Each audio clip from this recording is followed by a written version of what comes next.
আসসালামু আলাইকুম গাইস, কি অবস্থা? সবাই কেমন আছেন? আমি আছি ময়মনসিংহের জয়নুল আবেদিন পার্ক থেকে কথা বলছি। আপনাদেরকে আজকে দেখাবো ঘুরে ঘুরে জয়নুল আবেদিন পার্কের ভিতরে কি কি আছে এবং তার স্মৃতি এবং সংগ্রহশালা জাদুঘর।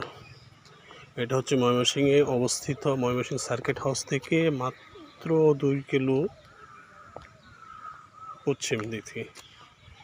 আজকে এখান থেকে সমস্ত জয়নুল আবেদিন স্মৃতি সংগ্রহশালা থেকে আপনাদেরকে দেখানো হবে কি কি ওনার ব্যবহারযোগ্য বা জাদুঘরে যেসব জিনিসগুলো রাখা হতো ওখানকার পরিবেশগুলো। ভিতরের পরিবেশগুলো অত্যন্ত সুন্দর এবং সুন্দর। চলুন ধীরে ধীরে দেখতে থাকি আমরা আমাদের ভিডিওর মাধ্যমে। বিভিন্ন প্রকার উদ্ভিদ, এখানে ফুল গাছ, সুন্দর সুন্দর সব কিছু এখানে অবস্থিত।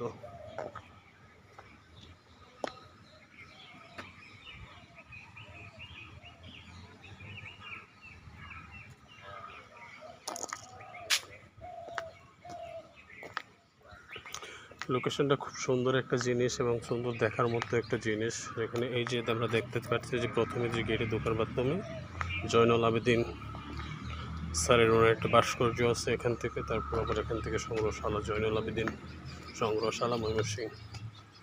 জিনিসটা যদি আমরা একটা কাছে থেকে দেখাই এরকম দেখা যাবে। জয়নুল আবেদিন নজরুল ইসলাম সূর্য সেন 1 বৈশাখ 1382 খ্রিস্টাব্দে জন্মগ্রহণ করেন।